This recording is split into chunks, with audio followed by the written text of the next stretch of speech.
Okay, welcome to another episode of podcast. Clap, please. Oh, Yay! Yeah, one clap. That's all I was asking. Just one. That was all I was A asking singular for. clap. Yep. Welcome to another episode of podcast. Woo! Yeah. woo! And today we have a guest here. Yes. This is Sheena. This is Yvette's Friend. friend slash Colleague. colleague Ex. slash not ex. Soon to be ex. Soon to be ex-colleague. We'll never be ex. But Yeah. but we're friends now, so we've transitioned from colleagues to Yeah, friends, right? soon to be ex-colleague, but Yeah. we'll forever be friends. Ever, forever, ever, and ever, ever. I don't know why I'm staring at that one camera. Actually, which camera? I already Actually, said all you don't- cameras, You don't have to so- look at the camera. Oh, okay, because Yeah. I'm busy like... Because It's because she's in the Standing eye middle, that's why. contact. yeah, unless you want to perform something, sure. Go ahead.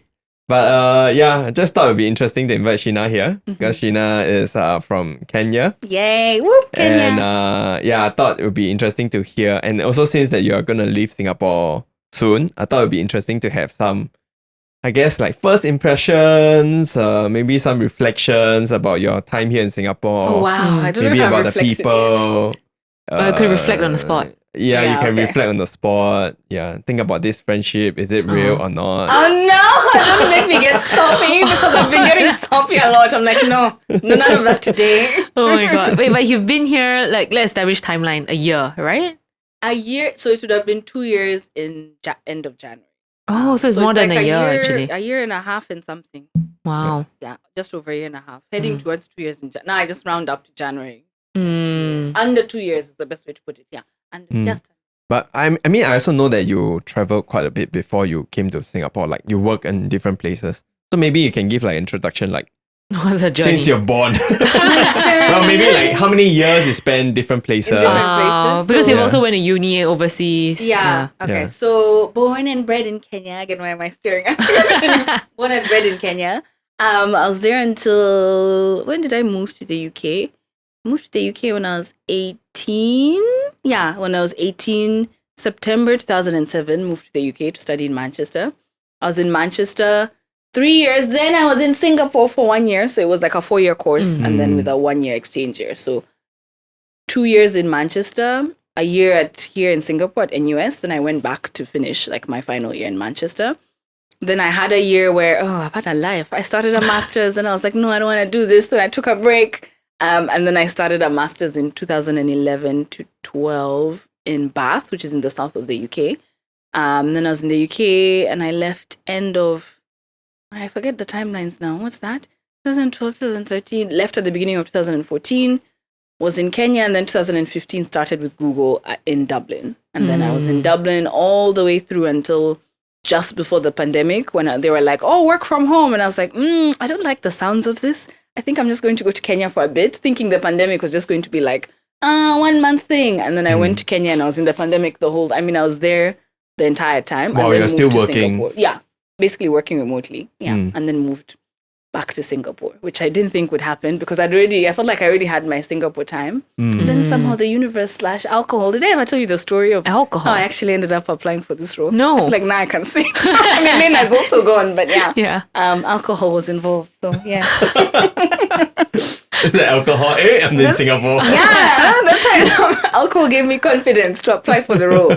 Then Singapore, so the UK, so Kenya, the UK, back to Kenya, and then Singapore, and then loads of places in between, like traveling, etc. So actually, Singapore is your first time living in Asia. Yeah, but the first time round, because I was here for like a The whole academic university. year. The first, the exchange year. How But does that work? Like it's an exchange program yeah, so for like a year, 1 year. 1 year. So the course I applied for, we knew before we applied for the course that it was like because typically in the UK, undergrad courses are 3 years. So mine was 4 years long because I knew when I was applying that third year you go for an exchange year. So typically people either do like a placement year where they go work in third year, or you could have the exchange year option. So when I applied for it, I knew that I wanted to go somewhere. I had no idea where. And then when it came to applying, I remember we had options of, there was one Mexico University option, then there was European options, then there was options in Hong Kong, Singapore, and Australia. My top 6 were all like the farthest ones. So NUS was my first choice. and I think I put University of Sydney, then a university in Hong Kong, then again, what's the other university? The management university here in Singapore. Singapore Management Yeah, University. sorry. Yeah. Like literally management university. SMU, then University of Melbourne, then Hong Kong. So like my first 6 All in choices were APAC. like, all in APAC. I was Yeah. like, I might as well, like Europe is so close. And then I got my first choice, which was in US, which But what made you want to choose NUS? I think I just researched and it came between SMU and NUS. Like everything was like NUS was the better one. So I was like, oh, let's try. But like Singapore, like do you Why have like Singapore interest? over Yeah. Australia? Yeah. And actually, how did I? Was it Oh, purely no. from a cost I perspective? also or? then, oh God, it was a lifetime ago. But I didn't pick it because of him, but it'll sound like I picked it because of him. My ex at the time was in Malaysia. But how I ended up picking it is because out of like NUS, University of Melbourne, University of Sydney, the universities that are in Hong Kong, NUS was the one that was ranked highest. So that's how I ranked it, like based on like which university was the Right, best. but your ex being in Malaysia was a consideration. No, it wasn't. Like It my wasn't. friend, it really wasn't. I was just like, because I was like, in my head, I didn't know how far Australia was from Malaysia or Hong Kong. I was just like, it's easy enough. But I picked it based on like which university. That's why the ranking was NUS, then Sydney, then Hong Kong, and then SMU Right, was it's only. still based on Otherwise, I didn't pick it for a boy. Otherwise, SMU would have been my second option, Yeah. but it was like But he my was in fourth. Malaysia because of So he he- also had doing an exchange. or- Yeah, he was doing one of those, and we have it a lot in Kenya where people do like a joint degree, like 2 years in Malaysia, and then his last year was in the UK in Newcastle. Yeah, so that's how he ended up here. Yeah, but yeah, I came because of the university credentials. Because NUS is a good uni. Yeah, I came as the best uni, and I was Yay, like, shout yeah, out to that's where I NUS. want to go. So yeah. Yeah.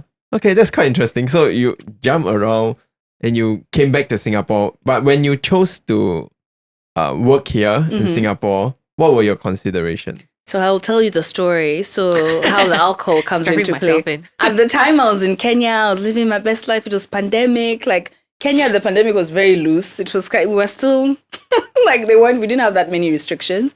And because I hadn't lived in Kenya as an adult for a while, I was like, oh, I really like this. My close friends are here. My parents and my family are here. So I was like, oh, I'd like to stay in Kenya. So I actually applied for a role that's like in between public policy, but also like similar, without going into the details, similar to like the role that I'm in now, but in Kenya. And then the first interview I had was with the director, and I thought it went really terribly. I was like, oh God, that was really terrible. Then I got a bottle of red wine and I drank it all by myself. And then I got tipsy and I was like, you know what? Why does Google make it so hard? And then I'm going to apply for a bunch of roles that I think they will never consider me, but you know what? I'm going to spite them and apply. So it was roles that fully tipsy. Roles that I was like, I would love to do this, but I thought it was so far-fetched because like I had no APAC experience at the time. And then I was moving from a completely different organization within Google. So the Singapore role was one of them. I was like, look at this great role, I'm going to apply. Then I was tipsy when I applied. Then the next day I got a bunch of rejections, obviously, because I didn't even tailor my CV that much. But for this one, I think they reached out and they told me, oh, we've seen your application, but like we can't consider foreign applicants because we have to have like a 1.5 month or 1 month process where they only consider local candidates. So I was like, you see, it's even more far-fetched. Okay. They're not going to give it to me. And then I continued on with the other process for the Kenya role where even though I work for Google, they made me do 4 interviews and a writing assignment. Oh. Then they gave it to the external candidate because they were like, you don't have public policy experience. And I was like, but you knew this from the beginning. So I was Why does it devastated. make you- And I was like, But somewhere in between that, then when I didn't get that role, I reached out to the recruiter. I was like, hey, you've actually not rejected me. How's it going like with the local candidates? And she was like, I'll check in with the manager and let you know. Then she came back a week later. She was like, oh, actually, like we'd like to interview you. Then I was like, oh, Singapore. Like, this is a twist because I wanted to stay home, be closer to family. Yeah. And I was like, but then this is such a great opportunity because I really liked the sounds of like the role and the team. And it matched up really well with a lot of like the extra projects I used to do in my old role. So then I was like, oh, let me just give it a go. But I usually have like a very thorough interview process. For this, it was like the day before. Also at the time I was in a relationship in Kenya. So I was like, yeah, don't worry, I'm just interviewing for fun. Yeah. So like I prepped the day before, and then I went into the convo, and then my manager, my then manager at the time, was extremely scary. So I was like, I don't know whether I did well in this interview. I can't read this woman. So I did it, and I was like, oh, well, at least I tried. It's interview practice. And then they came back to me and they were like, oh, actually, they'd like you to do like another interview. And I was like, oh, could this be a thing? And suddenly I was like, but Sheena, you're supposed to be in like a relationship. And I was like, but where's this relationship going? I was like, but it would be great to have this role. And like, so then I went like ham on my interview prep. Like I reached out to, because I'm in a regional role, I reached out to people all across I just went into our internal system, found the names of the POC in Japan, in Australia, in Singapore, like and they all reached back out and they were like, I'm happy to chat.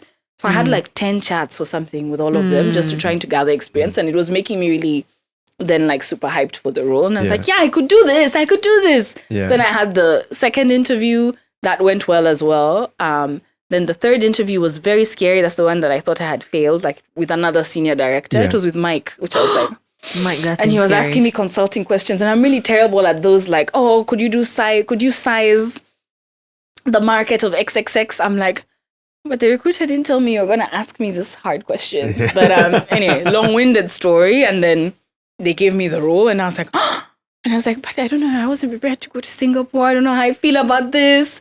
But I was like, the exposure would be great. My friends were like, yeah, go, like, give it a chance. Like, if you don't like it, you can just come back. But I was like, my Kenyan dream. But the Kenyan office is really small, so the roles were few and far between. I was interviewing for another HR one, but I really was not interested in it. I was like, I don't actually care about this. I would rather go for a role that I care about. And then, then it'll come to a moment where then for this role, I had to fly. Even before I started it, my manager was like, oh, you need to fly to New York, find out about it. I went there. I was like out of my depth. I was like, I don't know what's happening here. But then there was also the offsite, so like a team gathering that we had in Singapore, right? In Singapore. So I flew for that, and then I met the team, and I was like, but these guys are really great. Then suddenly I felt like at ease. Yeah. And I was like, no. And I even remember calling my friends. I was like, Singapore's great. You think when I was a student, I used to only be between like NUS, the uni, Commonwealth, which is where I lived at the time, and Clark Key. Like, I feel like that was the radius of places that I used to go. Drinking. Yeah. You're 1 year in these three places. Maybe like in the beginning, we did Sentosa, etc. But it felt all so expensive. So it was like literally just those three places. And like the hawker stalls, not even far, just the ones that were next to NUS. That's what I really remember. And then we traveled a lot in that like year, because exchange year for us in the UK, it didn't count to your grades. I took that seriously. I was like, this doesn't count. Exchange generally, you don't count your grades. Yeah. And I was like, doesn't count. So I was traveling a lot at the time when I was there. So it's really coming and like meeting the team is what like convinced me and offsite. Like, go for this. Yeah, because everyone was so sweet. When you flew to Singapore at that time, I hadn't started the role. No, I didn't pay. Never would I come with my own money. Nice. No. They paid for me to come. And then I came with my suitcase because I was then waiting for like my EP, my employment permit, to be processed. So I came, I left a suitcase, and I only came back 6 months later because the immigration turned into a whole story. EP was it because right MOM after is COVID, not my that's favorite why? That was person. 2022.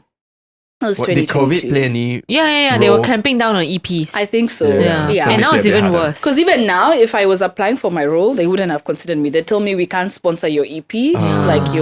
Like the salary meets the threshold, but I think it's just getting harder and harder for companies to justify. Unless you're very senior. I see. So a lot of the Google roles now that are hiring in Singapore, I think they put they're only looking at candidates who has right PR or like they're Singaporean. So good for Singaporeans, but not exactly the best for the company if it's that hard to find. If you're looking for talent. So I managed to get in but it was a whole process. They basically actually rejected the EP without giving us any reason. Of which I was like, I feel like if I had a Western passport, and everyone's like, no. And I'm like, no, guys, I know if I had like my Irish passport, because I lived in Ireland long enough, I think it would have been easier. I think they were like, what? From what country? Why? Like, no. But I think maybe, I don't know, I feel like the company would have played a bigger part than the passport that you have, no? Because I mean, it's still Google. You know? I feel like maybe it's just because exactly. It's still Google. It's not like some fly-by-night company. That's it. So I think Google for sure, but I think also they're just used to US, UK. British, US, UK. So I feel like there's more scrutiny when it's like from a random country. And I'm saying this based on I have visa bias across, like I need visas for everywhere. So unfortunately, I've gotten a lot of bias for like nationality. I think nationality does play it for sure plays a role. Because even when I came here, I asked other Kenyan friends and she was like, oh no, there was a girl who studied here at NUS. And then even to switch from student to EP, I don't know, she said it's like really complicated. And there are people here who have lived in Singapore 15 years. They keep getting rejected for PR like every single time. So I think they don't say it out loud, but for sure they're like kind of like quotas for different countries. And I think Kenya is in the other category. So it just lumped into But flying to Singapore, how, like, do you, what do you call that? Like, there's no direct flight, right? No, there's no direct flight. So I come via Dubai. Yeah. You can do Dubai. I mean, you could do Europe, but it's a little longer. So it's like Dubai or Qatar is like the most sensible option. So it's like 5 hours, 4.5 from Dubai to Kenya. And then Kenya to here is 7. I mean, sorry, Singapore to here is 7 hours. Okay, so maybe I'll go to the next part, which I feel might be interesting. Which is like, so when you were saying just now that you were actually excited about the role. Yeah. And it was like interesting to you and this is what you wanted to do. Yeah, because Google loves doing this. On paper, what they sell you is not necessary. So it's changed. Has it changed? What I thought the role was going to be is, ended up being different to what it is. I think also, because I was very like, you get to have so much impact, etc. But really in a regional role, you're the one enabling the local teams to do the impactful work. So it's a bit removed from that. And I never thought I would miss external facing stuff because I used to do a lot of work with Google in my old role, like as a 20%. And I was like, wow, look at all the impact we're having. But to be honest, there's different factors that have come into that. I think tech has changed. Like I got the role just before. I mean, I started the year of layoff. So the culture in the company has changed completely. So I think there are different factors that led to the role not being what I thought it would be.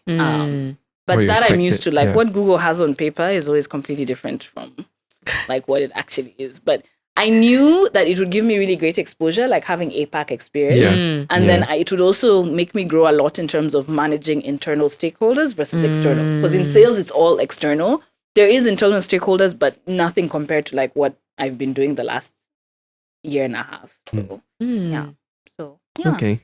Okay. And actually, I wanted to ask questions about like your initial thoughts and feelings coming to Singapore. But now that knowing that you actually spent 1 year in Singapore, I think that your thoughts and feelings when you first came as a student and your thoughts and feelings when you came back is quite different. Yeah. Because at least when you came here to work, at least you had some experience. You kind of knew what Singapore is like. Yeah.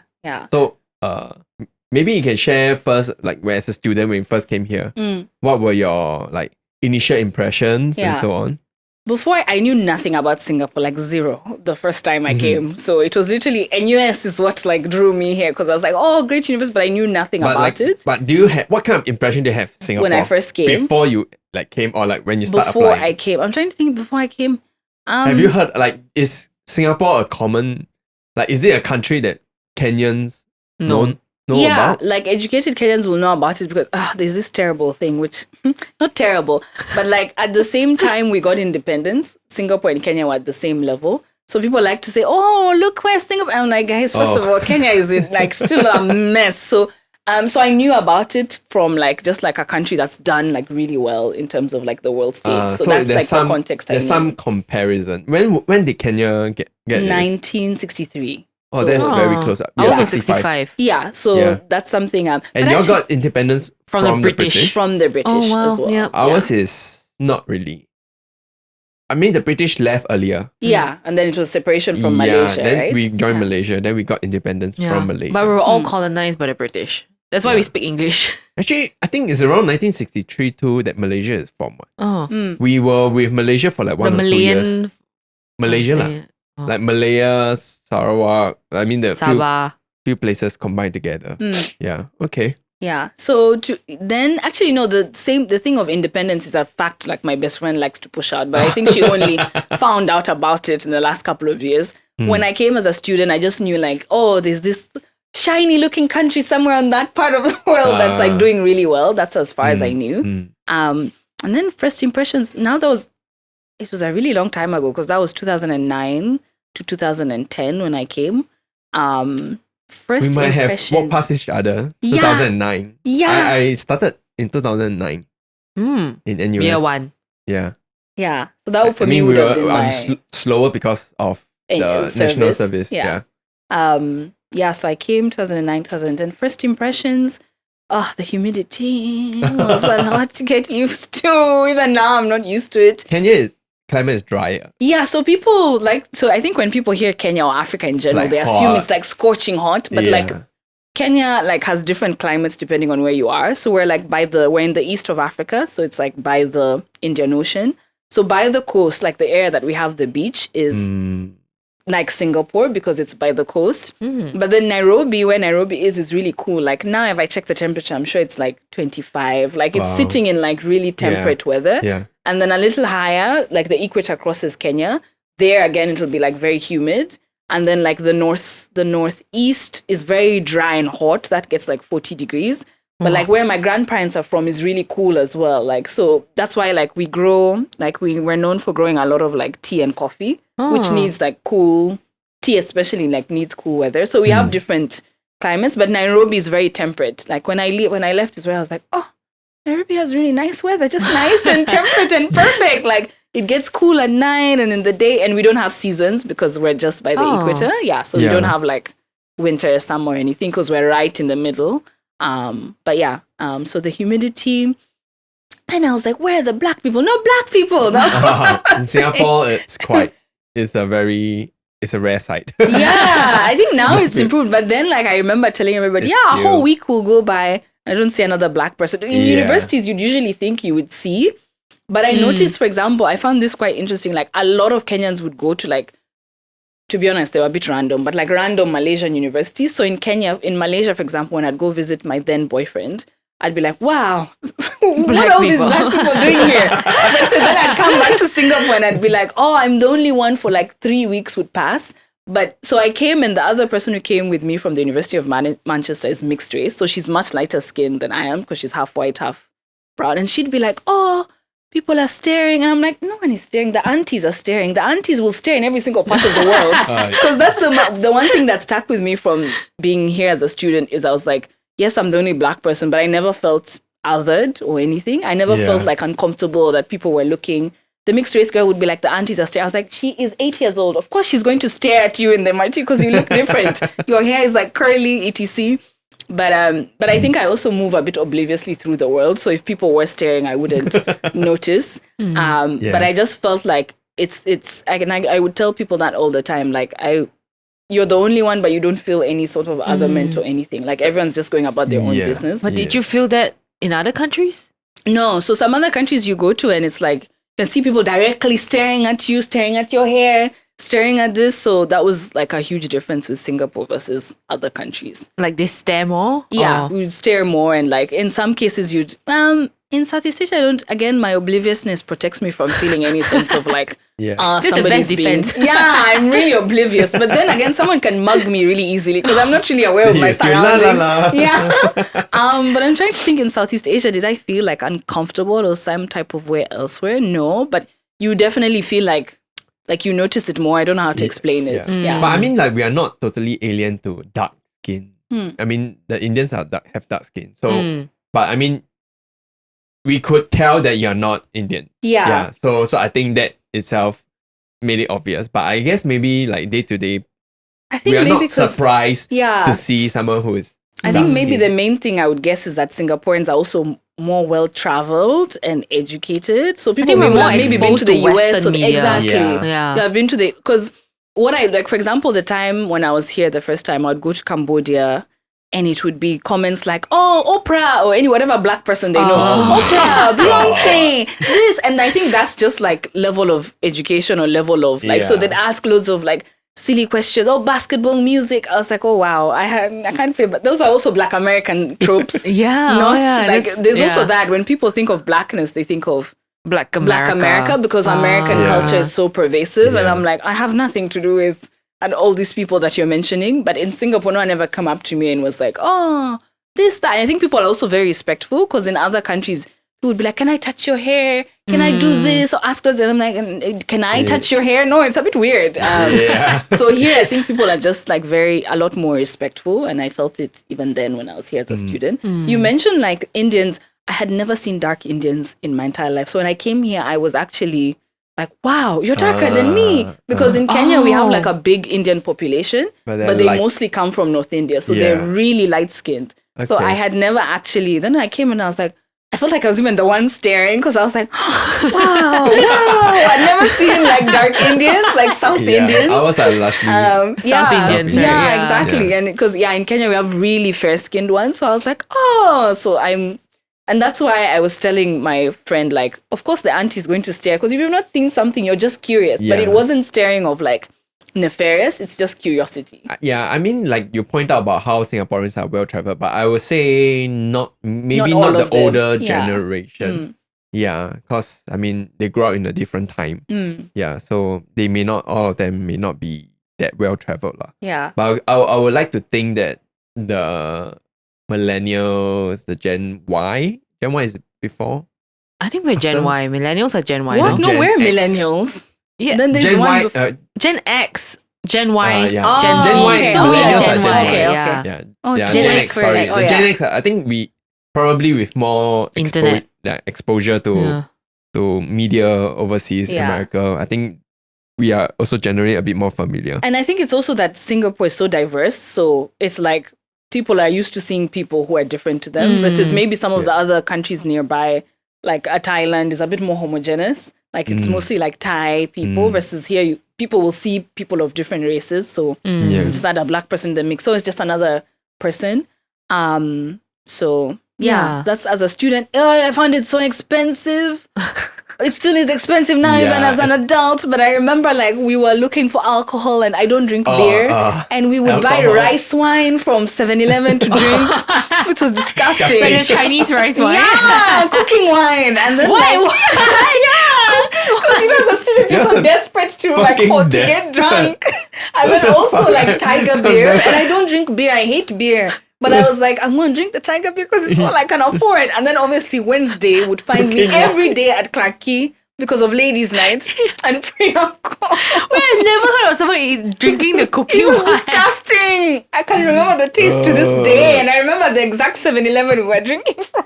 Yeah, Singapore alcohol is very expensive compared to because it's meant to be a demerit good, right? You're trying to discourage people from drinking. It's quite heavy tax. And having to drink beer. I don't like beer. So Tiger beer and rice. The rice wine, I did it once and said never again. It's not this serious that I must get tipsy. That's why every Wednesday, be at Clarke Quay for ladies' night to get free alcohol. Yeah. So as a student, and then the year just passed by because it was 2 semesters. And then you'd have a lot of exchange students come who were only there for like 1 semester. So it was a bit weird because then you'd have like an exodus of people leaving. And then I'm trying to think because it was a bit unfortunate because there's so many exchange students. I didn't really interact with Singaporeans I was about to as ask much. you about that. Yeah. I did in the context of like group work for like the courses. And I remember there was a bunch we met socially, but I guess they already had their friendship groups and then they were like exchange students come in and they go. So like, what's the point? Especially most of them, I think I was in a very small group where we were there for a whole year. Most of them came for 1 semester and then they disappeared and then we have a new bunch. Right? Yeah. So I was there for like the full What course were year. you at? Or The business school. The business school. Yeah. So I remember we had to take business courses. Then I took Introduction to Japanese Studies, which I was so excited. And then the other option I took was, I failed it. I think I even missed the exam. I was in Malaysia and I didn't fly back in time. So I missed.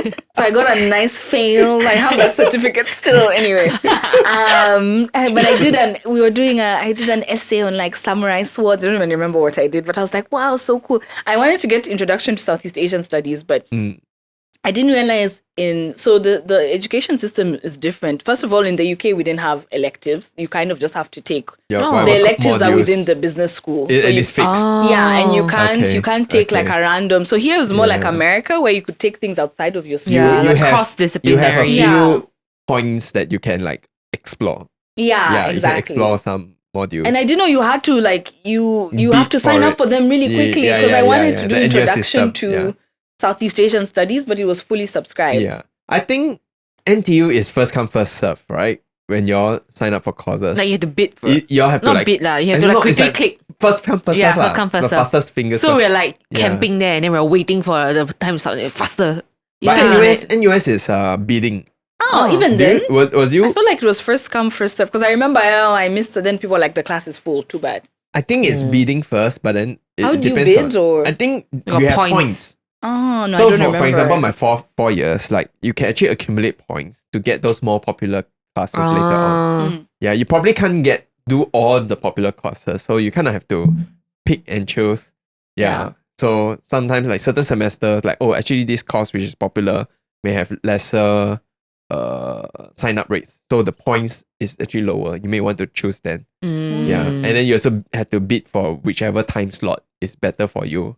And stuff like that. Yeah, because I really wanted to do Southeast Asian studies, but it was full. So I did South Asian and Japanese. Those were the two. But it was so nice that I could get to pick stuff outside of the business school. And then also there was more group work here, which one business is generally a lot of group work. Yeah, like group work and participation points. So you can't just you can't not go to class and you have to put up your hand. And in the UK, we didn't have that. Like some of the courses were like 70% an essay, so you could not go for any class, do the essay and pass. Wow. What? Which this was better because you're actually dealing with what looks like work in the real life, like what it mirrors what real work looks like in terms of having to do like group corporate work life and presentations and like participation and whereas in the UK you could pick some and you just had to do like one of my final modules in final year was just 80% an essay. Actually, it might have been 100%. I see. Yeah. Wow. But it's kind of like, if you don't do well in that, it makes or break your entire module. Yeah. That's interesting to point out because I thought that most business modules around the world will be quite focused on like group work. Yeah, class participation. It should be, but yeah. So I guess and you because like in engineering is class participation is not a thing. Engineers are not expected to speak out. Your tutorials, you go there, you're just going through the answers. Yeah. Okay, these are the answers for this too. Any questions, then you ask questions, and it will go through. But yeah, that's something quite different.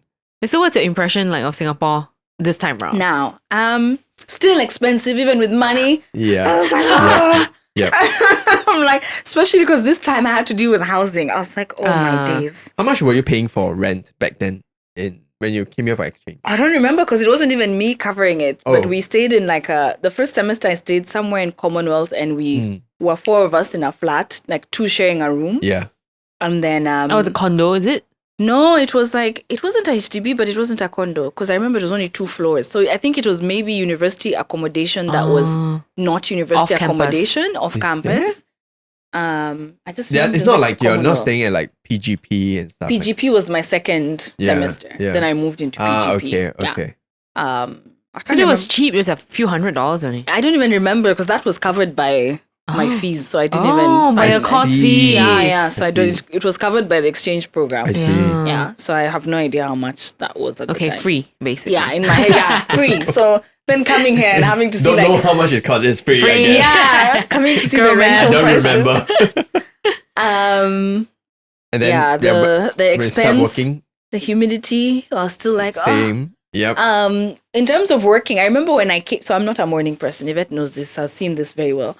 And in Dublin, by the time the last couple of years, it was like as long as you do your work, I was in sales. So I'd just come in at 10 because that's I'm just not a morning person. So I was like, oh no, that was one of my fears of moving to Singapore. Like, is it going to be like people coming in at 8 a.m. in the morning? How am I going to deal with this? And I was like, is the work culture, because you hear a lot about work culture being very like bam, bam, bam, bam, bam. And I was like, let's see how long I last. Oh no. And then I was pleasantly surprised. I was like, oh no, maybe it's our team specifically. I think it's your company. Yeah, our I don't company. think it's just our team. I think it's company. But I think also team, because I think some Really? other teams I hear different things. Actually, it's true. Like, our team is very there are some flex. teams where they have to come in for meetings, even if it's like 8:30. The boss, if you're meant to be in office, she wants you to take all meetings from the office. Yeah. So they come in at 8:30. Wow. But at least Natalia is so yeah, chill. I think for us, and then that time Lena, who was my manager, like very flexible. And I was like, okay, at least that's one thing I don't have to worry about, because I would hear a lot about like work culture. And it's also because I spoke to some people. So there are quite a few people who moved from the Dublin office to the Singapore office. So I'd reached out to them to chat like, how do you see the differences? A lot of them were warning me about like, you're never going to make Singaporean friends. I was like, okay. Oh, really? Yeah. They were like, oh no, like this poor German guy. I don't know if he's still at Google, but he was like, yeah, I always invite my teammates and like, but I feel like people don't really come for the stuff, and like I don't really have real relationships with any Singaporeans. And then even another guy told me that as well. He was like, yeah, you're going to find it hard. It's going to be, don't expect it to be like Dublin, because Dublin hired a huge amount of early grads, and it was also a lot of people from everywhere. So we all came like deer in headlights. We had no friends. So we all had to make friends. So it was very collegiate. So he was telling me it's not like that. You just go to work with your colleagues, and I don't know, but there's a big expert community. And I was like, I don't want this to be a repeat of like the first time I was here, where it was just exchange students. And I was like, but then now I notice maybe it's because they're guys and it's harder for guys. Really? I don't know. That's the only thing I could speculate. Or is it because like when they talk about their teams? I mean, actually, I think just looking in our team also, a lot of them are parents, like with families. So I guess that also makes it harder I don't for people to so. have, because they have a lot of commitments, right? Yeah, and for me it would make sense because people have lived here all their lives. So you already have your friendship group. So you're not as eager to be friends with that one person from work who's suddenly looking poor for German friends. guy. Yeah, his was the saddest. He's like, I'd invite them and they'd come, but then they never invite me back. Oh no! I was like, but I have to say that actually, Singaporeans we're quite passive when it comes to making friends and stuff. Yeah. Yeah. I think like when you said you made a Filipino friend in a bar. Yes. Remember? Yeah. He was the one who came to the office Paribas? yesterday. Yeah. Yeah, so I can't imagine doing that. Like making friends in a bar. Or is it just me? I don't know. Can't imagine that either, to be honest. I think he was he just spotted me and he's like, hey girl, hey. That was literally It's him. It was him. Because otherwise I'd be like, he's like, oh, I love your hair. You look like, and I was like, Then we just, then actually the girl who I was with, she's half Singaporean, half Japanese, but really just Singaporean because she's lived here all her life. Mm-hmm. She's the one who started talking to him, but she's also like lived outside of Singapore most of her life because she just moved back from a 2-year stint in Japan. So she was also actively looking to make friends. But my personality is not the sort to like make friends with people. So like he was the bar. one who reached out and he found you interesting. Yeah, exactly. Oh Then God. the so it's the energy you girl, attracted. like made sure she was like, oh, I'll take his details. But I was like, no, I really like him. Like, your energies just match. Yeah. And that's how that particular friendship happened. But like, if I think of a lot of them, when I first came, I was because people had warned me all these things.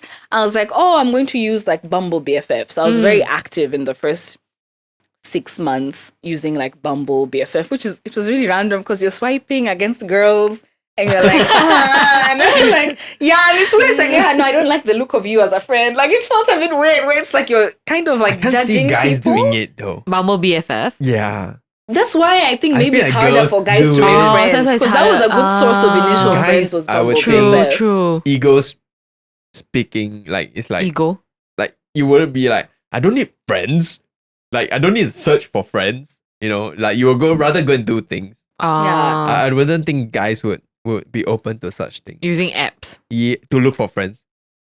But to be fair, I don't know if I'd asked any of the guys if they used Bumble BFF. I don't think so. I think it's more used by girls. Because the girls, because I think sometimes there were also guys on Bumble BFF looking for girlfriends, but then girls are skeptical of that because they're like, why are you here? So it's just like they would always... That's true. Like not swipe against them. But it's My weird because... gosh. And I told you all the stories. I had some interesting Interesting. stories with Bumble BFFs. Like there was this one girl who... we were talking, she seemed really nice, and she was like, I was supposed to meet, I don't know, I think she was religious, so she was like, do you want to come to church? I was like, yeah, sure. But But I was like, oh, how's your weekend? She's like, oh, I just came from JB.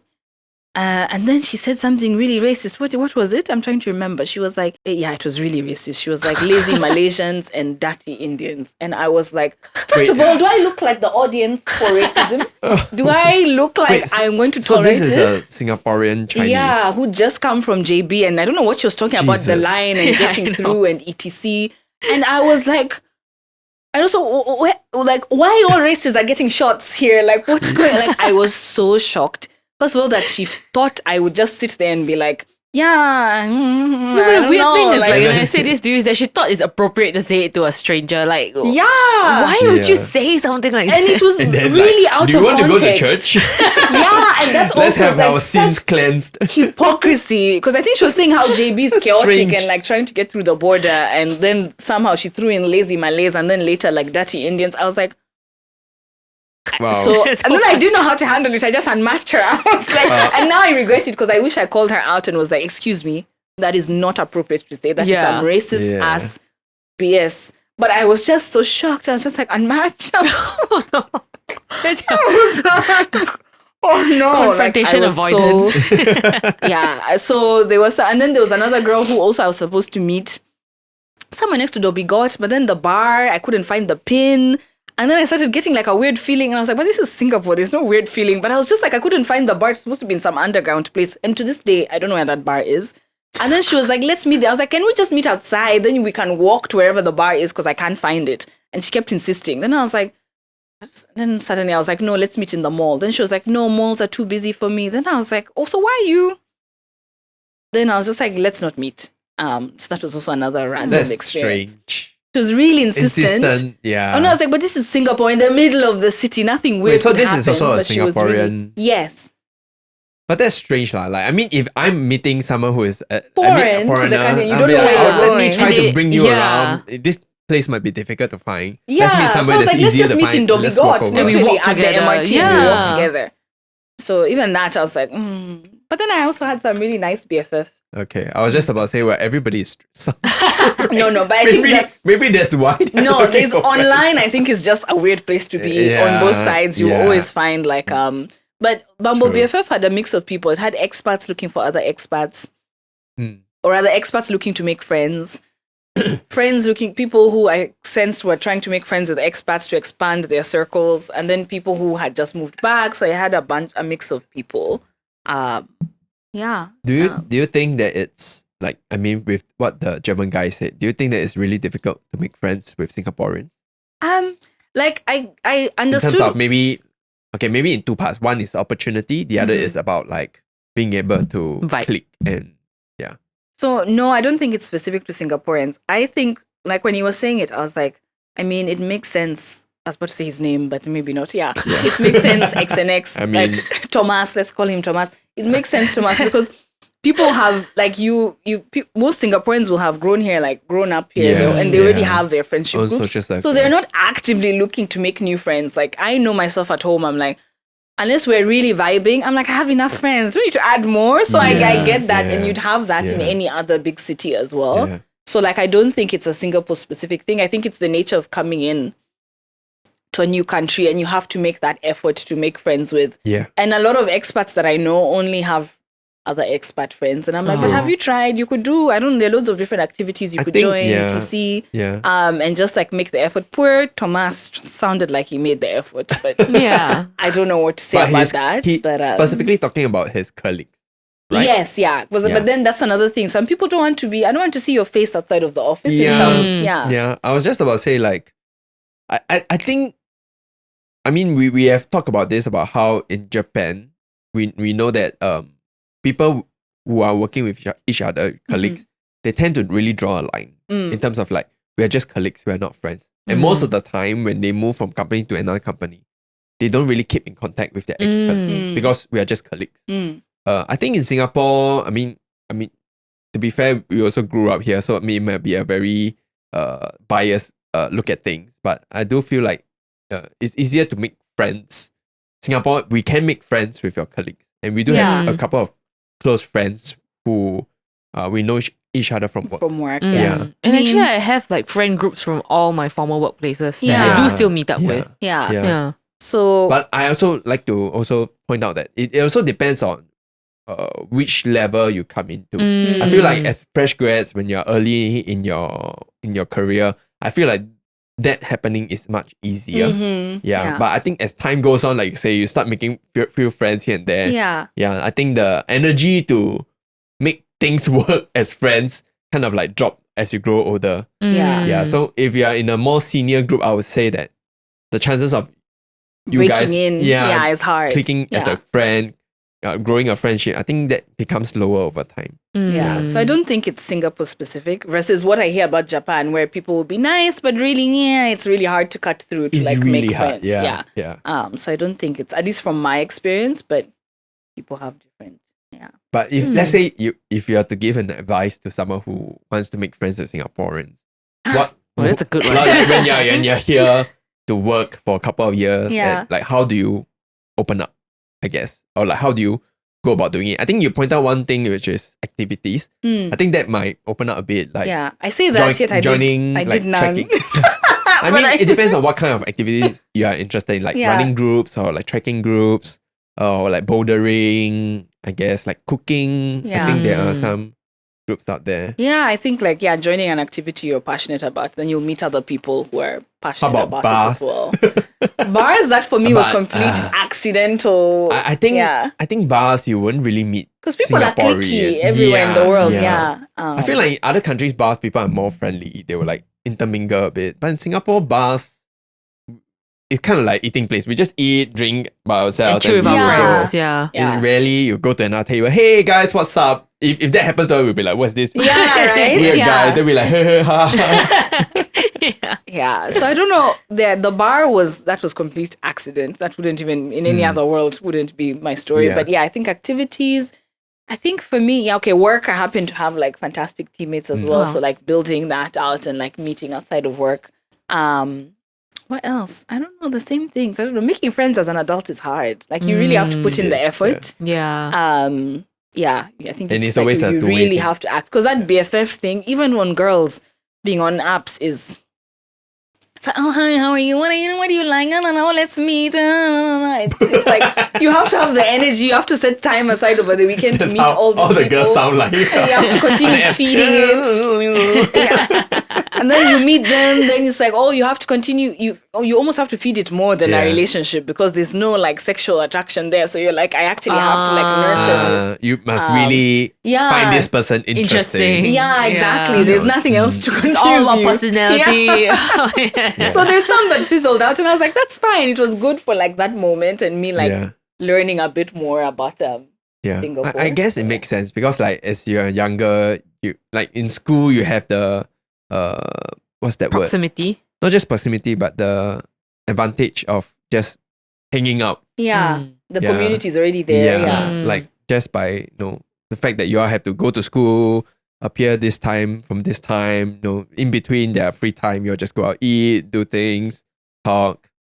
But as a grown ass adult, it's these things doesn't just happen naturally. You have to put in the effort. You have to make it happen. And a lot of people, actually now I even remember another Kenyan girl who also works at Google Singapore. She was like, I'll go to the gym, we'll have fun at the gym, but then I'll never see them after. So I was like, oh no.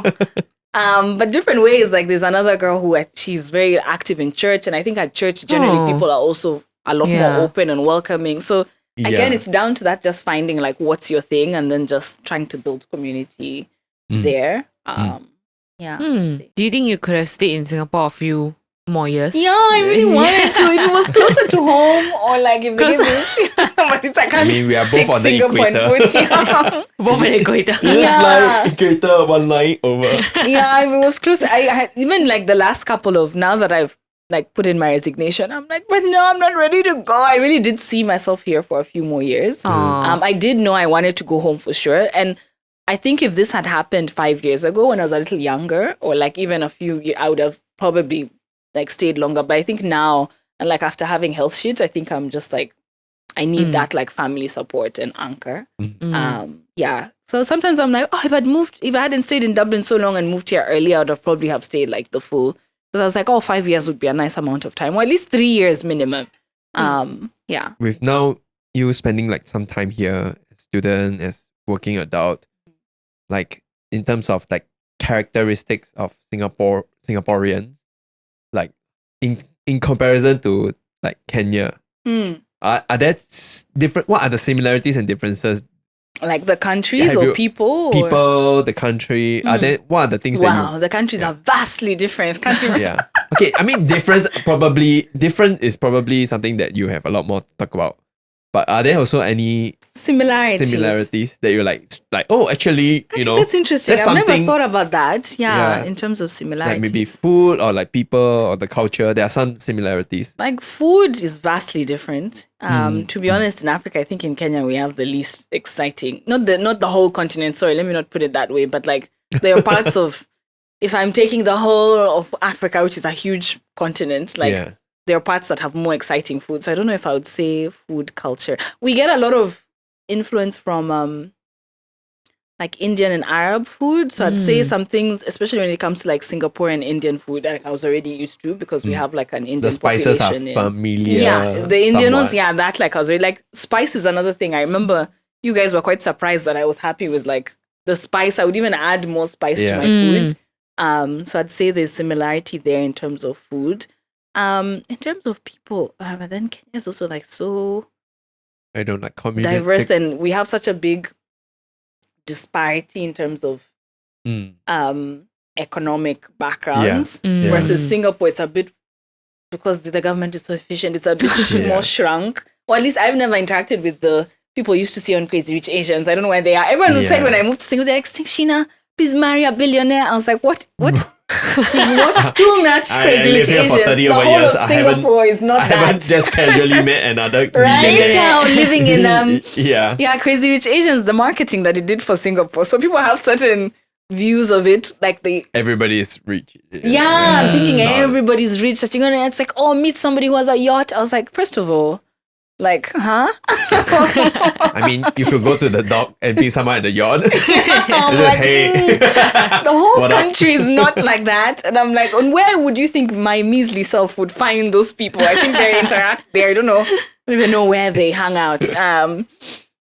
But yeah, in terms of people else, religion, actually, I was quite surprised to see that, and I think we were saying this earlier, that Christianity, like there's a big bunch of, like there are a lot of Singaporean, and I think mostly Singaporean Chinese, like the amount of churches, I was like, and like people actually being religious. So like, because Kenya is quite, Christianity is the primary. I mean, it's like, I think 90% or 80, and then we have 20% Muslim. Yeah, 80-20. That's huge. Wow. 80% Christian, 20% Muslim. So so that was also something I was like, in terms of like religion, even though I've never gone to a church in Singapore, and technically I should be religious because both my parents are, both my grandparents are pastors, but I think then my parents were over religious out, so we barely got anything of it. But suddenly my dad will flip and he's saying a long prayer in front of his parents. So I'm like, I forget. Yeah, you guys grew up like very religious. So I'd say that as well. Maybe there's what are churches like in Kenya? Because like I think in Singapore they have like family churches. They also have mega churches. Oh, what do you mean by family churches? Mega churches, we have some in Kenya as well. But like those ones that I think we see in Taman Jurong, those would be like like they only have like one building, for example. Yeah, smaller. Then usually it's like attended by people sometimes who've been there for years. Maybe they have. They do also have like other languages. Like and dialects like Cantonese sometimes in the afternoon. We mostly have like family type churches. Mega churches has just been like a recent thing the last 10 years. But it's mostly like family churches. And then 10% Muslim. So even like that, we're like very used to like Islam and so there are mosques and Friday prayers and everything too. Oh. Yeah, because we even it wasn't always the case, but I think the last 10 years, Eid is like both Eids are public holidays. Oh, cool. Yeah. Are there any tensions between the religious group in Kenya? No. Yeah. And there's some areas of the country that are majority Muslim, but no tensions at all. That's one thing that we have tensions in other things, but not religion. Yeah. Yeah. Because like tribal. Yeah. So we have communal tensions. Not now, but there was a time it was really bad in like 2007, like post-elections, because our politics is very based on like communities. People just vote in like, oh, like my parents are both from the same tribe, we'd call it. And people just vote for like, although ours is the one that you can never know who we're voting for because we're very actually swing. Yeah, we're the swing groups. ones because we're actually like, oh no, you're talking BS. We're not going to do this. But like the larger communities will vote in blocks. They'll just vote for. They're like, oh, this person's Kikuyu also, which is like the biggest tribe. But then they all vote for the Kikuyu person, regardless of their policy. So it's very like it really depends on which tribe they were from. The political leaders. Yeah, especially outside of Nairobi. Where people are a little less educated and they're just like, we know this person is from our culture, so we'll just vote for somebody who's culturally assuming the same that they will represent us. Yeah, and also, they'll take care of us, etc. But politics is terrible, and there have been so many false promises. Even now, like they just impeached the vice president, poor guy. And Kenyan politics right now is at the bottom of the bottom of the bottom of the barrel. Like the person. I didn't vote. I think I didn't have my voter's ID at the time, but the person we voted in as president is terrible. Like, it can't get any worse than it is right now. So hopefully, when we have elections in 2027, we vote him out. But we have rigged it's really the opposite of Singapore. We have rigged elections. So anyway, our politics is terrible. But yeah. Maybe any other behavior that you notice in Singaporeans?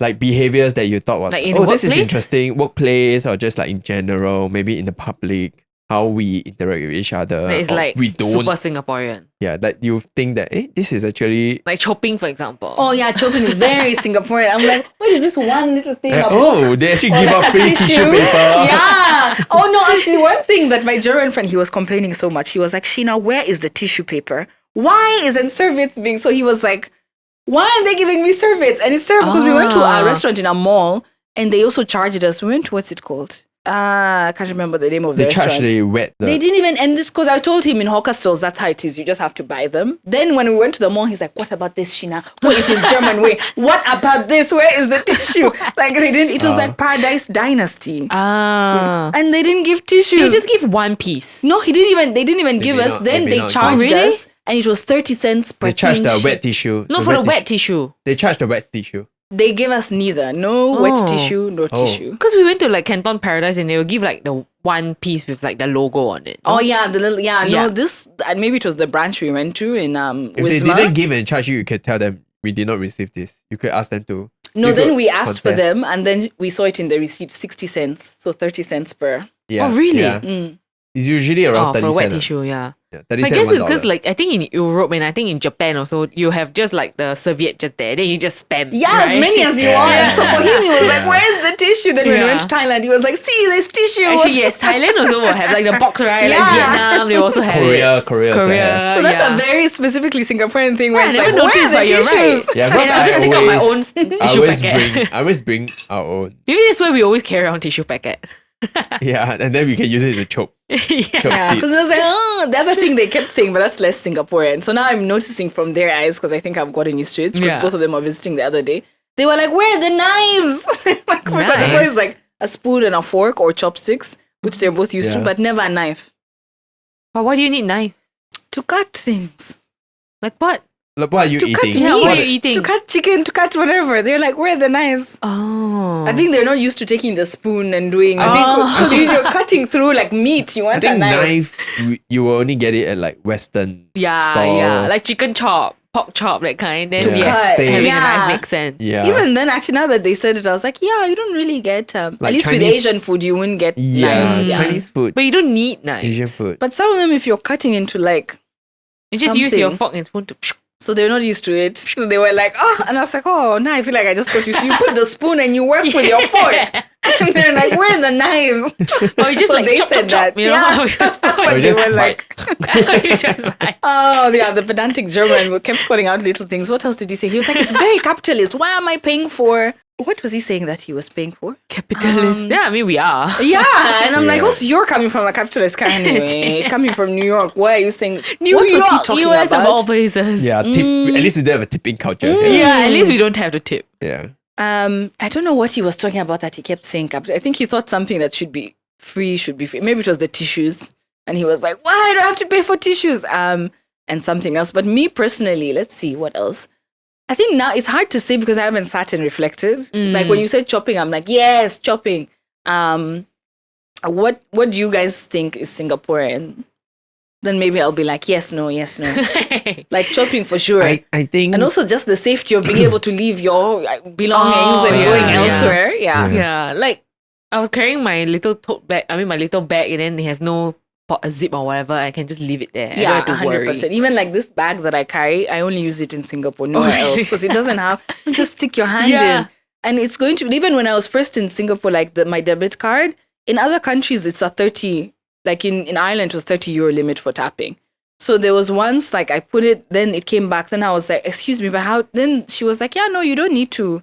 I mean, you can set the limit yourself, but the bank, like I can tap for $1,000. What the hell? So in Ireland, they set the limit at 30 euro because they know there's a lot more theft. But here, the fact that there was no limit, I was like, so if I lose this, and then the girl was like, no one's ever going to care about your card. I was like, excuse me, I'm coming from the ruckus of Europe.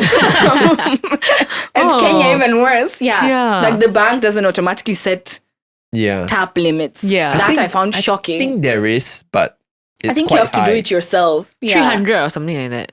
No, like I've never set it. I've tapped for things that are even 2,000. Yeah. But I think it's up For to you. debit card. That's why. And then you can change. Yeah, for debit card. Yeah. What else? Anyway, what do you guys think? I was is just talking to Singaporean? someone, because she's also in Google, but she's Singaporean, but she like speaks with an accent. So I was like, oh, you're Singaporean, but she's like lived in Hong Kong, so, and she's also She started like Emily. Emily, The American Oh, accent. no, Yeah, not okay. Emily. But then she started her career in Japan. So she actually lived in Hong Kong, worked in Japan, then like came back to Singapore, I guess. And so we were just like chit chatting, and then she was saying how, because I was saying, oh yeah, I used to work in the government, blah blah blah. There was an environment where I just worked with mainly Singaporeans, and coming here it's now like, you know, I work with a more international kind of team. And she was saying, what's that like? Like, what's it working with just Singaporeans? Because she said her husband have worked with people at EDB, which was my previous organization. And he said that the ED people are very intense. What does intense mean? I guess just, I don't know, very on the ball, or like very, you know, chop when it comes to work, like very intense. Like no small talk. We're just here to work. Yeah, Just go maybe. straight to I mean, the I didn't go point. into detail. I'm having a coffee chat with her another time. Then I was just saying, oh, what is it like? So I say, because like HJ and I have talked about it a few times, and we were saying like how, I think for Singaporeans, the word that the other person I was talking to, you say that Singaporeans are very pragmatic. So when it comes to work, in the workspace, I think if like plans change, or, you know, senior leadership as a last minute inject, we will just go along with it. We just want to get work done. Okay. You have reminded me of something. Yeah. Like we just want to get work done. Like, let's just move along. Like, I don't need to fight this. Like, if that's what the boss wants, okay, let's do it. I feel like we are like that. Whereas I feel like other nationalities, they might want to fight because They like will there's the contest. principle of it. Yes. They're like, you know what? No, this is the great idea. This is what we agreed upon. We can't change it last minute. No, we'll just stick to the plan. But I think for Singaporeans, they're like, let's just move. Let's go. Yeah. Let's stop arguing. This is not going nowhere. Let's move on. One term I like to use is we need to Pick your choose our battles. pick our battles. Choose our battles. Yeah. There's certain things like, okay, you know what, at the end of the day, this doesn't matter that much. Yeah. Whatever. So I feel like Singaporeans, we're also like, when it comes to work, we just want to get things done. That's why we're also very efficient, because we're just like, okay, let's just finish this. So do you think that's true? From a different angle, yeah. Because if I think about like EMEA, definitely less protesting. Because like I feel like in team meetings, there would be more dialogue and like, not debate, but more like, oh, but why are we doing this? Like challenging etc. Which like we have people in our team who challenge a lot, and they were both non-Singaporean, for example. Yes. And also more senior, there is that aspect. But like if I think about like when I was in Dublin, which is like very international, because it was the hub for Europe, Middle East, and Africa. So you'd enter the lift and it's like Russians and Dutch people and Turkish and Arab.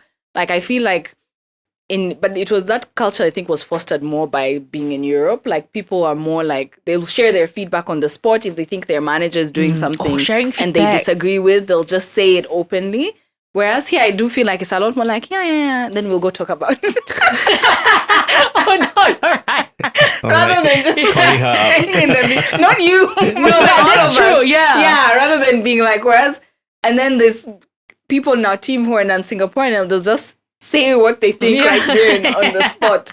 And I think me coming in, I was like, let me just also, but the people who are being more vocal were also senior. So I was like, yeah, Sheena, just just go with it. Because I also wouldn't rock the boat. Because also Kenya is very...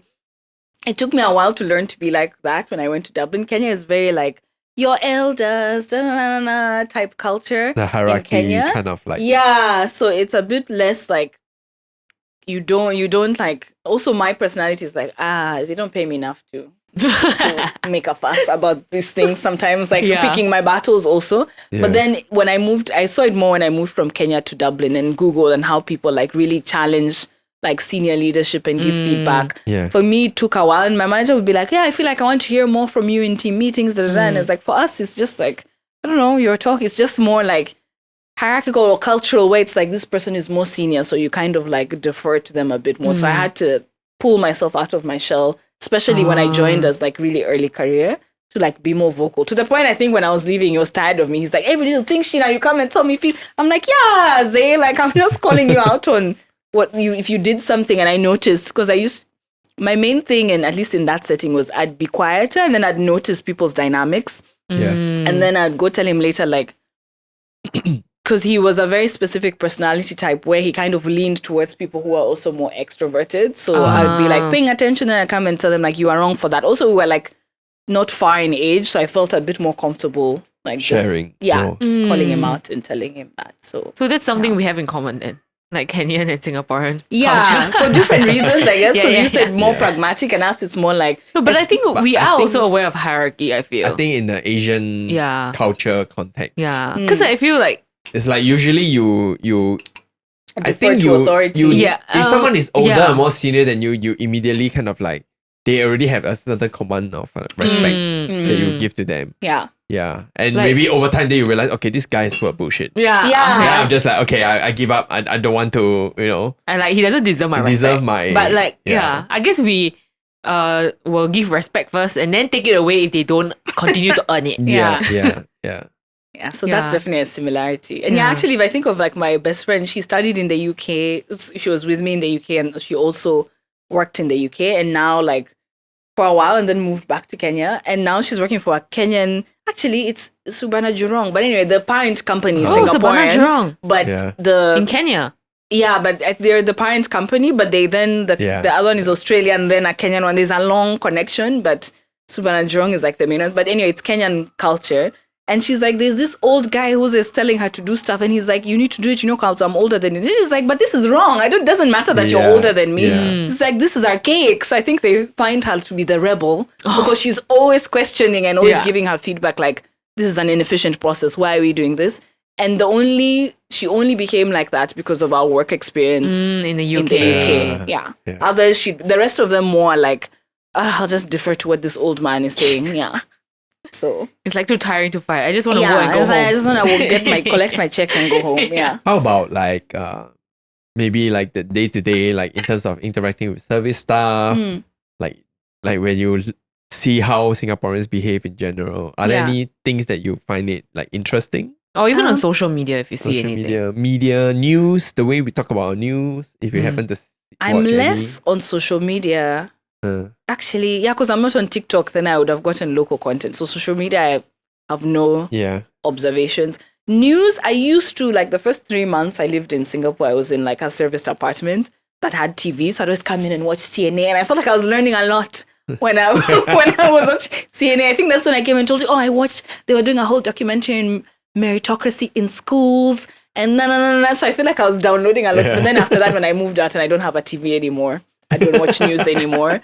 Like sometimes CNA will come up. Usually I think during big things like the elections. Yeah. The presidential elections. And then when you are changing prime ministers. And then during Olympics, that's when I was watching CNA a bit more on YouTube. But that day, that 3 months, I used to watch it every day. I'd come back home and be like, they have this really cool documentary. And I feel like that gave me a window into things like that meritocracy in education one I found like so interesting because it was talking about like the streaming and how that works and whether it's efficient or not, but at the same time it's the best way to do it. But I like that people were like challenging, like the whole discourse was around like, does this work? How do we improve it? Does it not benefit certain people over others, etc. So that's why I miss CNA. CNA was giving me a big window into like those documentaries. It reminded me of something interesting because you were saying how the documentary was saying like, oh, this doesn't work. How can we change it? I think a while back there was our agency partner, like she's from the UK and she flew over. So she attended like I think some Milken Asia Institute conference or whatever. And I think who was it? Health Minister? I think he was speaking, and then she was saying like, how she was so impressed by what he said that like, oh, we don't have it figured out yet. Like, I think it's AI in health. I think he was speaking something like that.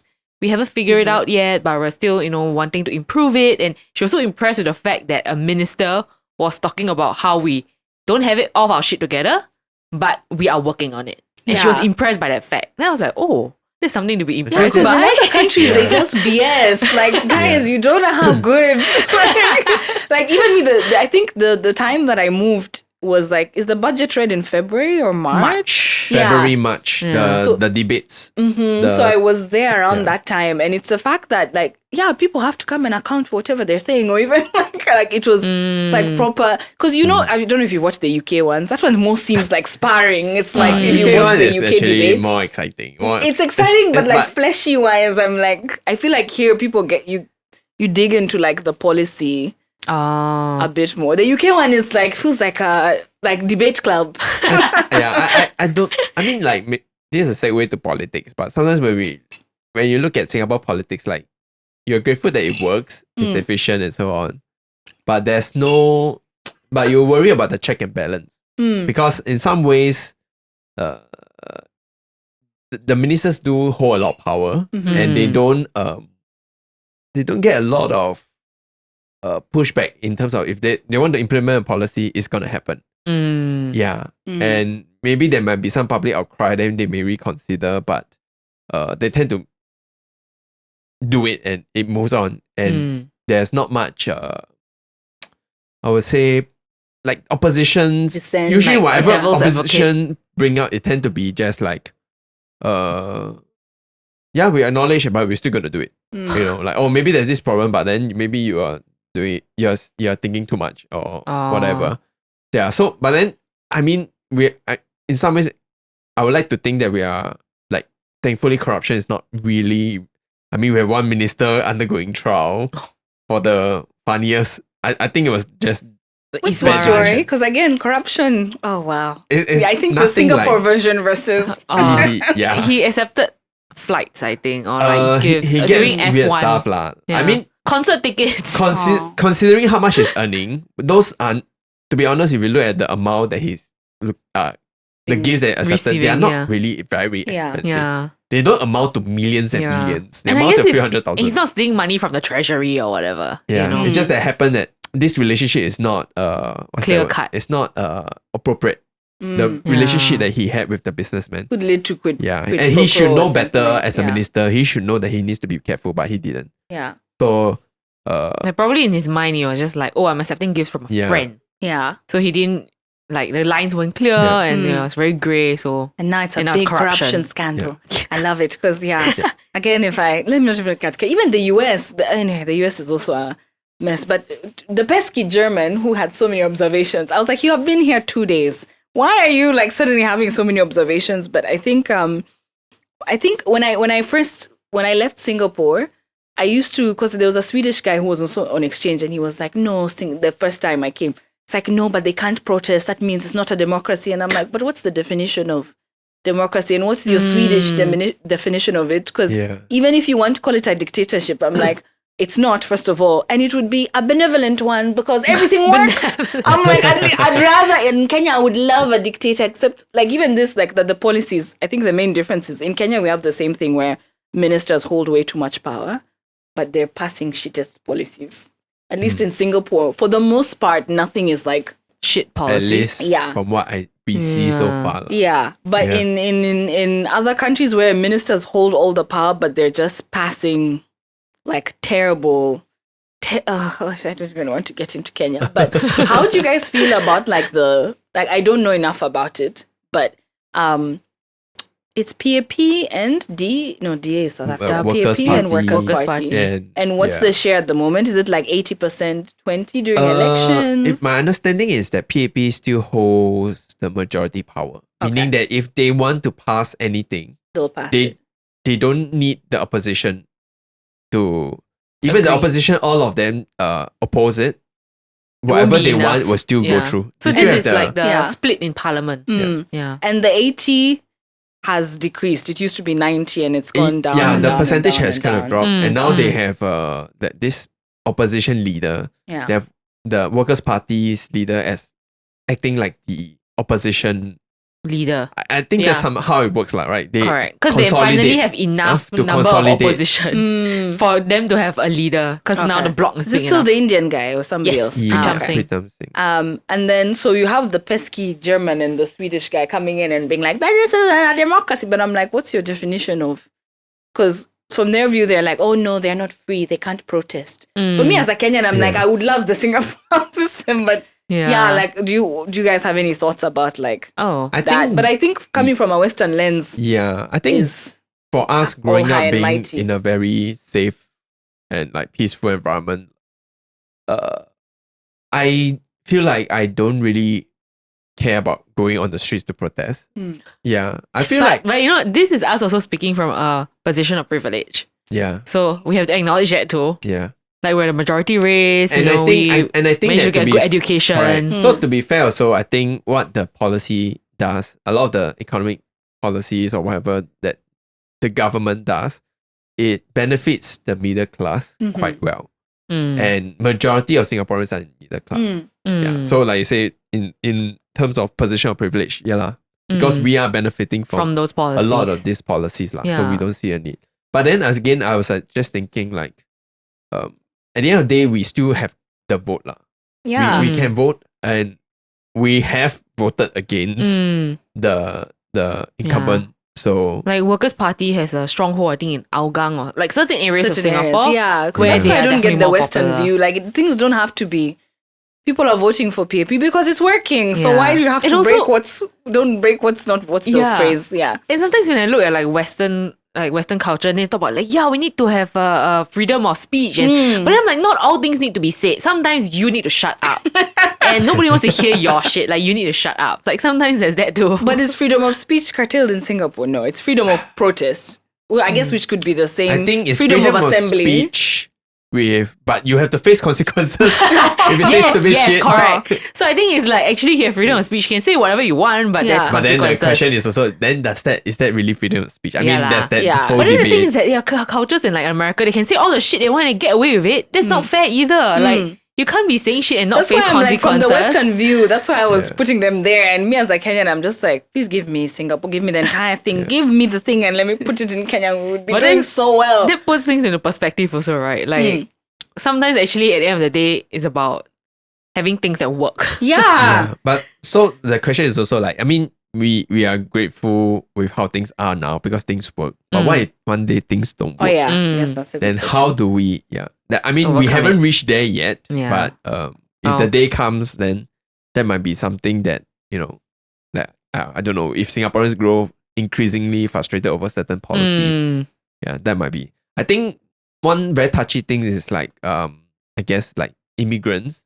I think with all countries, people are always generally quite worried about immigration I think immigrants hiring people overseas, That's why EP a bit of is so hard to get. xenophobia. Yeah, Xenophobia, which it I should think be is a as thing. well. It's Yeah. a thing.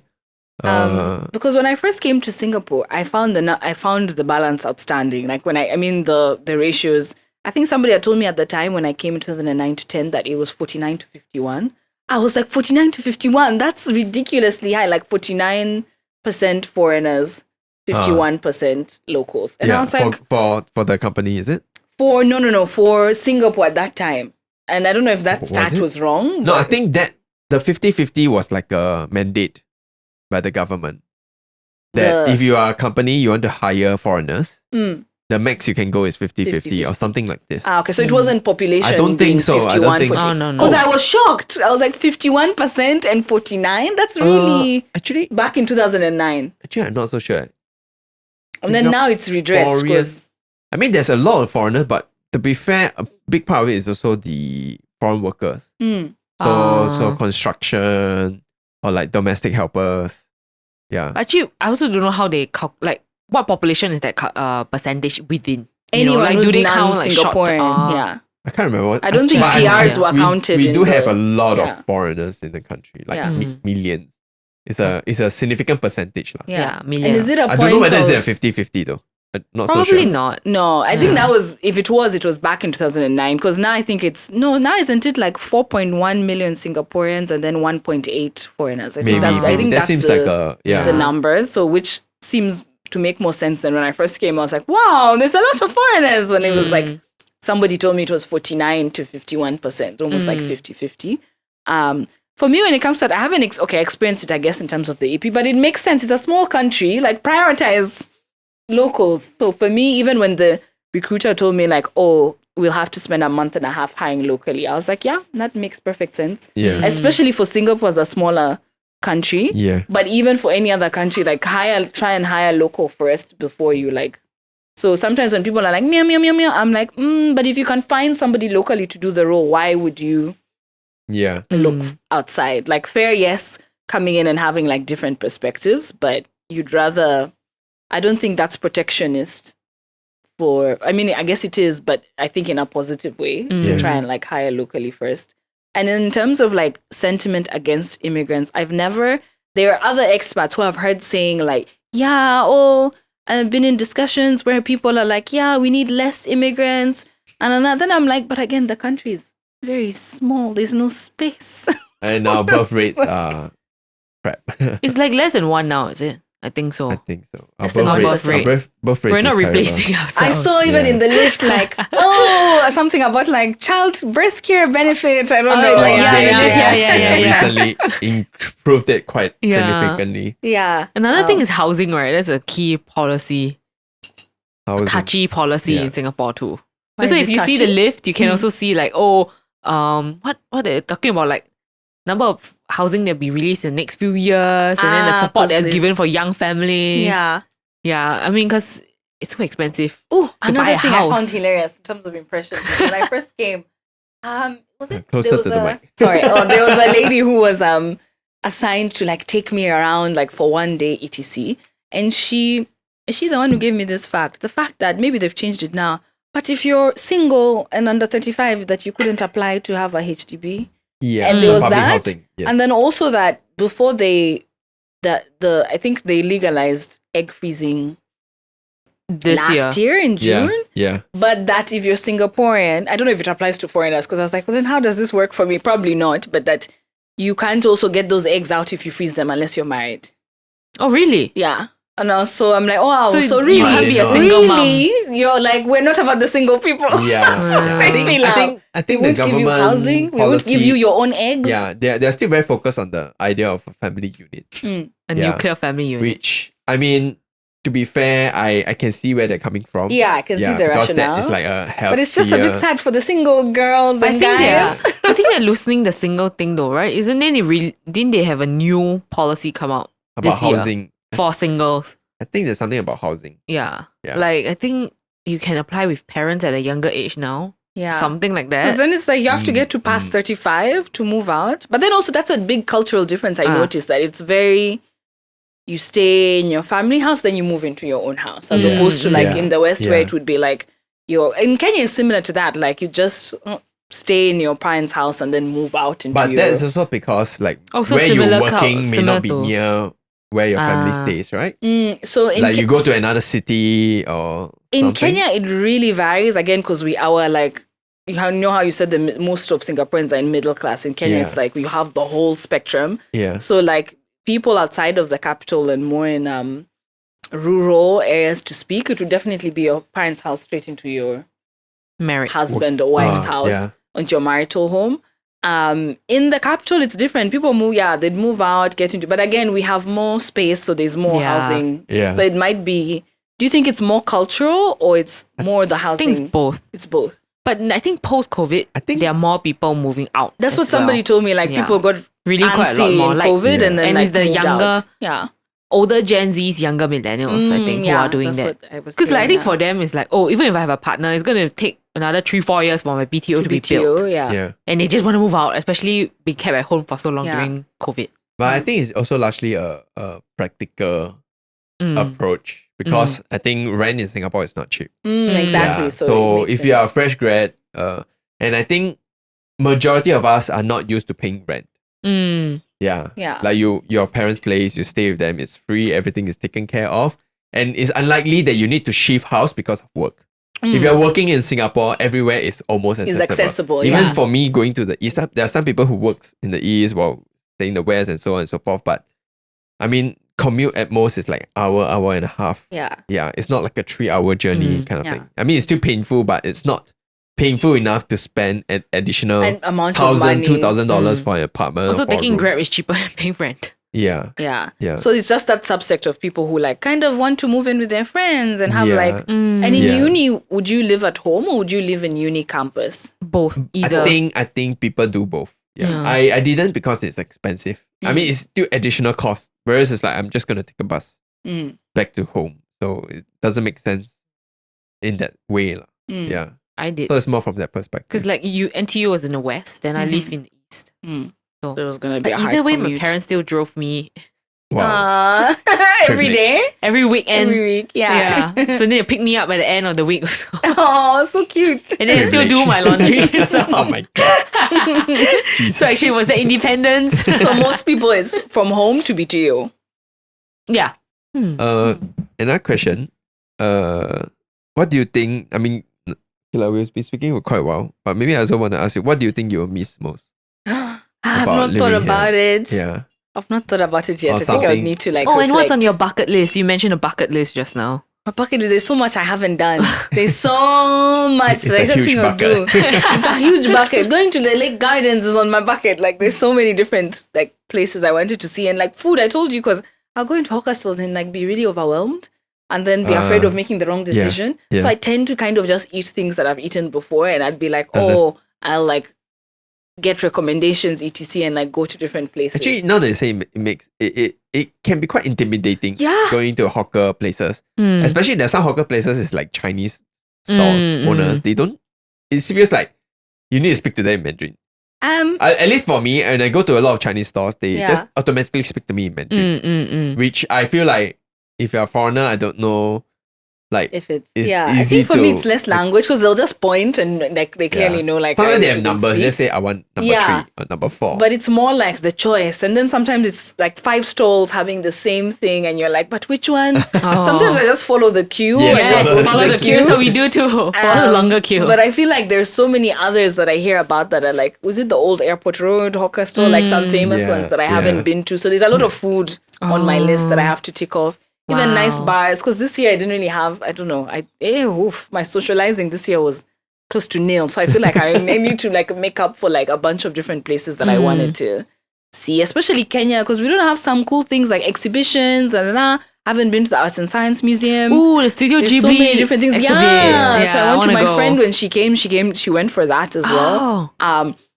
Even Singapore gets much less concerts than Europe does, but still like going Yeah. for concerts, I haven't gone to Esplanade, like things that I really enjoy doing that I felt like this year I just didn't have the energy for. Suddenly I'm like trying to cram into the span of like, I don't know, 2 weeks. So there's a bunch of, well, I don't want to think about, okay, I'll say some of the shallow ones, which are still important. I will miss safety. Just ease of like, I'll miss efficient public transport.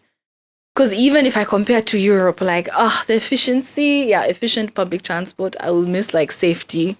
Parks is a weird, like I like park in Kenya, we don't have that many parks. I guess because people have like, there's a lot of Gardens. green space and gardens. we have but very I miss curated parks. Yeah, they're cute though. But I mean, like we kind of make do with whatever we have. And I'm a fan of parks. Even Ireland, I'll miss like Europe. I love like European parks. So I think Singapore has some as well. So I'll really miss that. And I missed a bunch of other stuff, but I haven't reflected yet to see like what. Food, Yeah, places, transport. yeah. Safety. So I said I'll just say like the Safety. superficial ones, which Yeah, I mean, like safety is something that I feel like I've always taken for granted. Yeah, especially when it comes to Singapore and Japan. Japan as well is pretty safe. really safe. Yeah. Yeah. And it's like when we were recently in Scotland and London, just like a bit my more God, on the but- edge. yeah, but I just mean, it in was your head, fine. Yeah, but Maybe it's- the fact of the story is that people also have been telling me, Yeah. even like Londoners are also getting robbed from their phone Yeah. and stuff like that. Like they were in Edinburgh, then I was But Edinburgh is super safe. I know, and I was Edinburgh telling is Kenneth fine. like, oh, Yeah. let's take this path because I remember taking that road last year, and it was fine. It was And just then this- he was like, Yvette, why you choose to take the small road?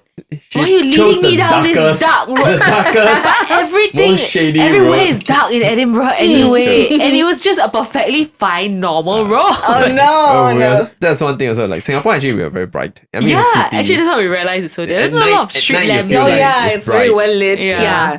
Yeah. Then CCTV. Sometimes I'll be like, oh, what's this doing here? Like it's Do everywhere. you feel like, uncomfortable with the CCTV? no, because UK is also very heavy CCTV. So I remember like in London, Manchester, like every single corner. So no, I don't. There's always this Uncomfortable joke about Singapore is that like I think like it also be ingrained to us as a kid. It's like if you do a crime, there's no way to run because Singapore is too small. Yeah, you'll be caught. And I see think so there's many enough cameras. CCTVs to track where do you go, what do you do, and so on. Yeah. I mean, that the only signs I see about crime in Singapore is that I'm like, oh no, but are people doing this? The one about like, don't molest people, like don't put cameras on the underskirt. people's Yeah. underskirts. Yeah. And then the one where, I don't know, in the upskirting, I mean. supermarket, they'll be like, 50 days ago, we caught, I don't know, 5 people Shoplifter. shoplifting. Don't be like these people. Then they Yeah, put so that it's like shoplifting His name and then and shame. people trying to be like pervs being like the Yeah. biggest crime. Yeah. It's like, yeah. upskirting, yeah. Yeah. I think that is a problem. Really, Yeah. it's a big Singapore. problem. I would say I don't know how prevalent the issue is, but it happens Yeah. in I Singapore. think this sex crimes thing, I think in recent years, I think there's more in news about universities. it. You hear about it. Like there are like toilets. Telegram groups dedicated to upskirting. Ew. Yeah. Yeah. Ew. They caught a whole bunch of people, I think like 2 or 3 years ago. Yeah. But of course there are a lot more, right? Yeah, They and pop that's up. still mild Yeah. compared to other countries where it's literally Yeah. rape and yeah. You're like, I mean, recently there was a case a rape Which one?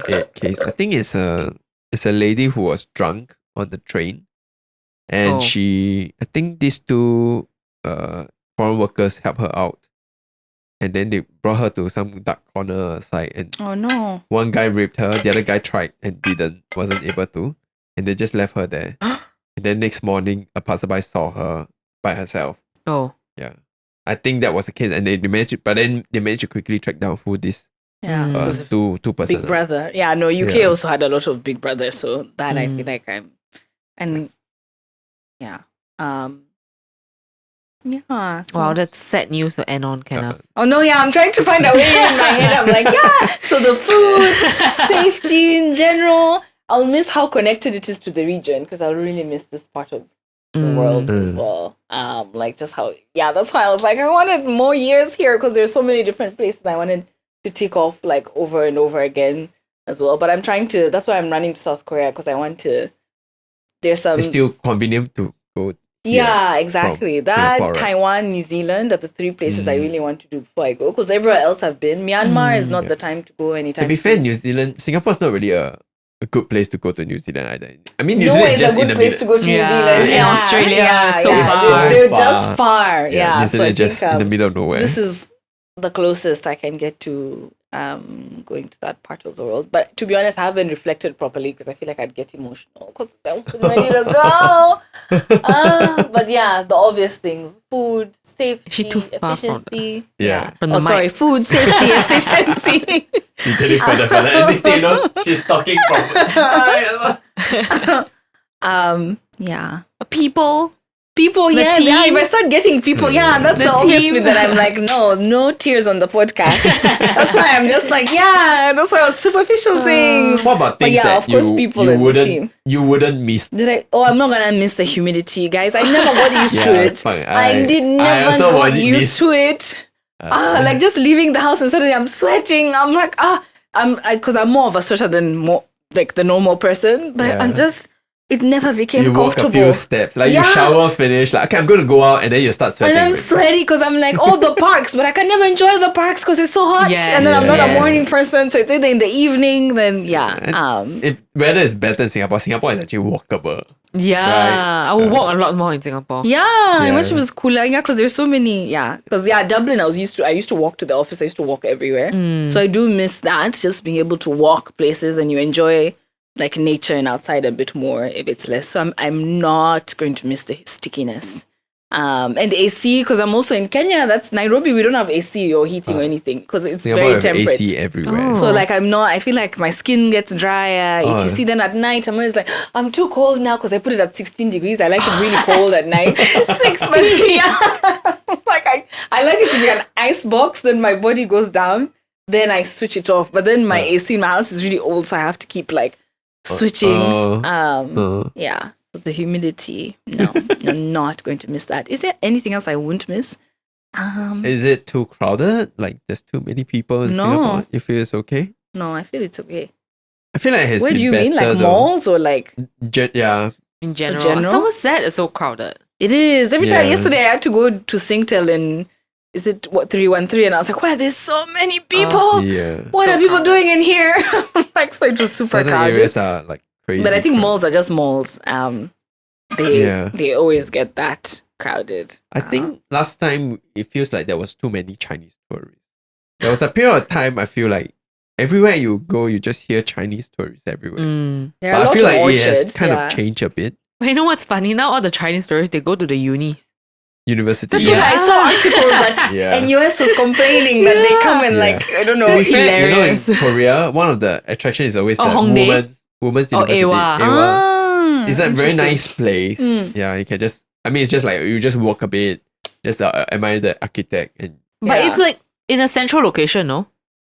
quite. Yeah. It's quite So near it's like not train like station. going If it off was to like go to- Somerset, for example. Yeah, it's Yeah. near a There's a train station. university. Whereas like NUS, and you need to go like all the way there But just apparently to they're see. going to, I don't know, investigate for their kids. I was like, yeah. why are they going NUS? Yeah. It's so strange. In It like is. tour buses, apparently. Are they in nice Yeah. architecture? Is that why? I think the maybe U Town area, the new. I don't think you were around when. I think they were building when in 2009, 2010. But there was this huge, the Yale NUS.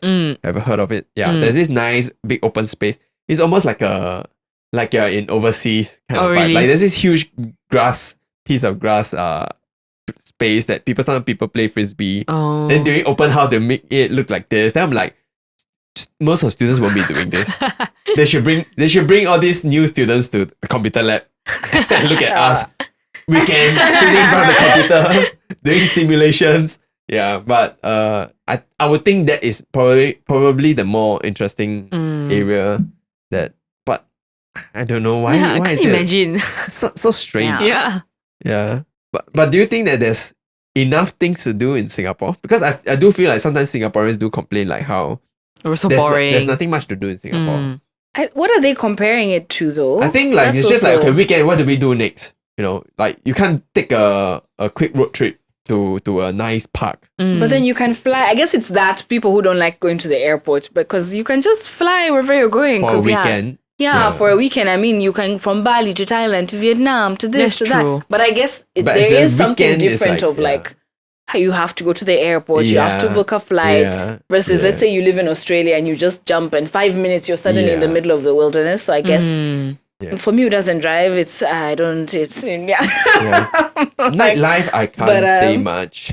But to be fair, I think we have a lot of eateries that open quite late. So Yeah. that's- Yeah. I mean, I think our nightlife quite is quite nice. good, no? We have a lot of bars and clubs and whatever. If people want to go, they But can. maybe they're like not as exciting. as- Even that I don't sphere, know. I'm not even I'm the not- one to speak. Yeah, I mean, they're really nice bars, which is similar to what you'd find in But like London saying and New Yeah. York. concerts there's not a lot. Yeah, I so think they that's mostly when kinda- they come, they go to Australia or Japan, like Yeah. big I mean, artists. they do come yeah. Singapore quite often, but like Taylor Swift, hello. but they But don't. she's it's Taylor not- Swift though. Harry but yeah. Styles. Not all the time. Yeah. Because Because even like small and medium range artists, I think that's what less comes to Singapore. Yeah. I wish, yeah. like Hosier, like he's going to New Zealand. Yeah, you see, so they'll go like to Aussie music yeah. festivals. festivals as Not- well. not Like much. yeah, We're too hot for music festivals. I mean, we have F1. oh, I forgot F1. Yeah. But- yeah. Yeah. The recent one, it was raining crazy, Oh, yeah. right? No, when it was Lenny Kravitz and And the script. and Kylie, I Script. think also. Was it Kylie. Kylie? Yeah. I think last year Post Malone came or something. I What- feel what- that's yeah, what one thing else? I regret. I wish I had gone. I went for Formula One when I was a student, but this year, when did it happen? September, think you were medical. I think. Yeah, because that one I Should be could around really September forget. period. And then last year, I think I was here, but I just didn't go. That's when I could see the fireworks from like my old house that was by Robertson Quay. Yeah. But yeah, in terms of people, I hadn't gotten to that stage of, there's not enough to do, but also because I don't drive, I guess. Because for me, then you just leave but that was like my life in Dublin. Dublin, that I could say you could run out of things to do, but then you just take Ryanair was based out of Dublin, you just take a flight to wherever you're going. So, yeah. So I guess if people are comparing it that way, I mean, the grass is always greener. That's true. Yeah. I mean, I guess it's also the fact that if we grew up here, then exhausted everything doesn't feel new Yeah. anymore. So I think just, there's that. Yeah. Yeah. But there is actually a lot of cafes and places to eat in Yeah, Singapore. that you can't really. Yeah, it's just whether it's you're hard lazy to or run not. out of things willing to do. to travel. Yeah. You'll be like, oh my god, it takes so long. Then here you are saying, oh, the public transport is very efficient. Yeah, It just takes 1 hour. But here we are like, oh my god, it takes so long. It's like, yeah. And as much as we complain about like Grab prices, actually Grab is still affordable. Yeah, outside of peak hours. Compared to a lot of other countries where taking taxi is just like not like an option. Aussie. Oof. Yeah, Japan it's also crazy expensive. 2-3 Yeah. times compared to Singapore. So what's next for you? I don't know. Are you able to share? What are you? No, she literally doesn't know. You're just gonna go back to If I Kenya could, and if I see could how have things- my way and my money allows me, I don't want to.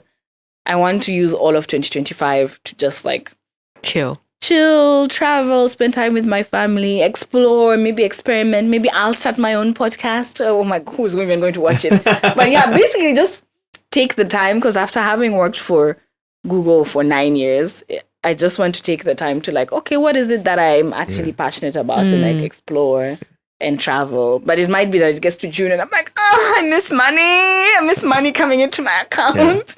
But if I can help it, it's just to like, get a dog. I've been wanting to get a dog, so it'll be in my parents' house, but I don't care. I'm gonna get it anyway. And then when I sort myself out, I'll move the dog. Get a dog. I've been wanting a dog for my whole 35 years. We had one when I was younger, but like my own dog, because in Dublin I couldn't, because also the apartments was the same thing. It was hard to keep a dog. Yeah. And then also my lifestyle, like I'm always traveling. So I'd love to get a dog, love to travel. But because this came out of nowhere, I have friends coming in January to Southeast Asia, so I'll be in the region Okay. at least until end of January. Okay. So but I'm excited to take a break. It was a hard decision to make, but I think it's the best decision now that I've made it. Now that I'm in hindsight, I'm like, oh, Sheena, this is such an obvious path. I feel like some of the things I was telling you as well could have added to the fact that, but only now that I've done it, am I like, oh, maybe you could have even done it earlier, Sheena. And I feel bad because Singapore is like a casualty of it, because it had nothing to do with Singapore. It's just at this stage of my life, like I want to be closer to family. And I think I was ignoring it mentally. I was like, oh, I'll just keep pushing through. And then somewhere my body was like, oh, you're ignoring it now. And then it's like started having like physical symptoms that were connected to that. And I was like, no, it has nothing to do with that. The doctors, well, we don't know what it is. So there has to be some connection there. So so bittersweet, because I wanted to stay longer, but no, I can't wait to be free. I can't wait. Yeah. But then later I might be like, where's the money? Yeah, I was Miss just the about money to and say, the comfort and the like health how, insurance. Yeah, like how a thought process like this is probably not very common in Singapore. I think Singapore, being pragmatic and being all of us being kind of caught up in the rat race somewhat. It makes us nervous to take like a sabbatical like this. Yeah. Even But I also feel nervous. But you thinking about- considered, right? Yeah. Yeah. But I feel like me, it's almost like I was pushed to the edge. Then when like my physical health starts getting affected, it's kind of like Start reprioritizing. yeah. And then I think when I came back from my medical leave, I was like, okay, we'll give it until post March when we get like our bonus. I was like, yeah, that makes sense. Or post when we go to Thailand for that trip, and then I'll see how I feel. But then that week, it's like the universe gave me all the signals where it was like, no. First, it went to like end of December. Then a day passed. Then after an unsavory meeting with someone who won't be named, it went down to like November. Then I was like, after Thailand. Then I was like, sorry? Yeah. Oh no, you see my grace. Anyway. Then it was just like, no, actually, I don't have a mortgage. I don't have kids. Yeah. There's no other time. There's nothing holding me to this. It's been 9 years. 9 years is a long time. So yeah, I'm gonna take a break and like try something new. Yeah. And my mom is like, yes, come back, we'll get you married. I was like, wow. What?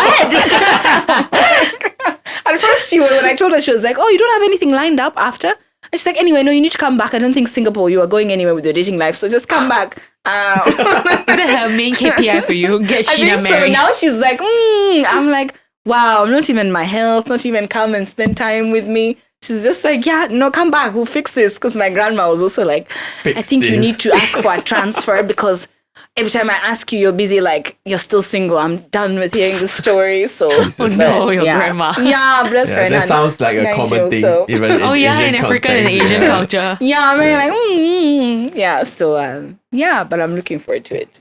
So. Okay. I think this is a good place to end. Thanks so much for coming on. Thank you for having Wish me, you all the BFF. best. You are my Thank first you. BFF in Singapore, Yeah. even though I've never met you. Yeah, when we haven't met each other, we are BFF already. Thanks to Yvette. Thanks to me. So thanks I'm for the coming. connector. Thanks Thank for you for sharing a having lot. me. I think the conversations we have are quite interesting from your perspective. I thought it's quite refreshing. Oh, Yeah. yay. I'm glad. I was nervous. So I was like, I don't know. I'll probably see the video and be like, oh, Sheena, you don't translate well. It's fine. Don't think too much. But thanks for listening, guys. Hope you enjoyed this episode. Thanks once again to Sheena Yay. Thank you for coming having here. me. and That was kind. we'll see you guys in the next one. Thank Toodaloo. you. Bye-bye. Bye.